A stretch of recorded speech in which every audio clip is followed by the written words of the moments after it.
तो केमिति अछंती आपण माने ओ त्रिपुल एसी आपणଙ୍କ ପାଇଁ ବଡ଼ ଖୁସି ଖବରଟିଏ ଆଣିଅଛି।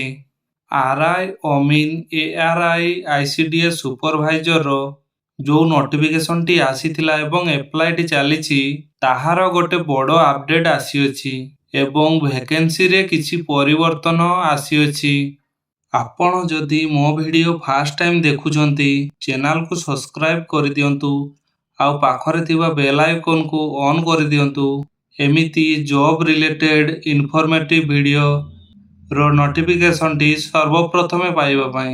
2 ମାର୍ଚ୍ଚ 2026ରେ ଏହି ନୋଟିଫିକେସନଟି ଆସିଅଛି।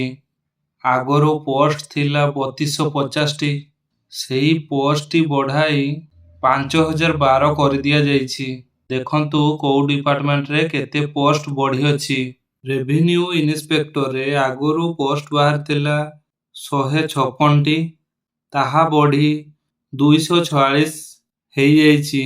ଭିଏଡବ୍ଲ୍ୟୁରେ 520ଟି ଥିଲା, ବଢ଼ିକି 1856 ହେଇଯାଇଛି। ଜୁନିୟର ଆସିଷ୍ଟାଣ୍ଟରେ 1237ଟି ଥିଲା, ବଢ଼ିକି 1239 ହେଇଯାଇଛି।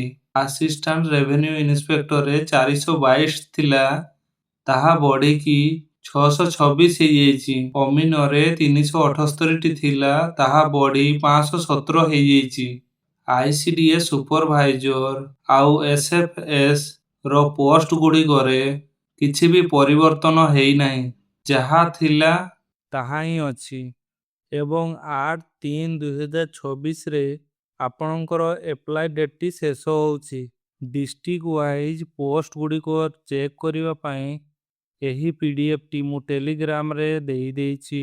ଯାଇକି ନିଜ ନିଜ ଡିଷ୍ଟ୍ରିକ୍ଟରେ କେତେ ପୋଷ୍ଟ ଅଛି କ'ଣ ଡିଟେଲ୍ସରେ ଚେକ୍ କରିନେବେ।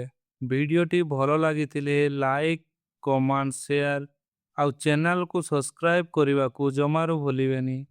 ଆଉ ନିଜର ମତାମତଟି କମେଣ୍ଟରେ ଜଣାଇଦେବେ।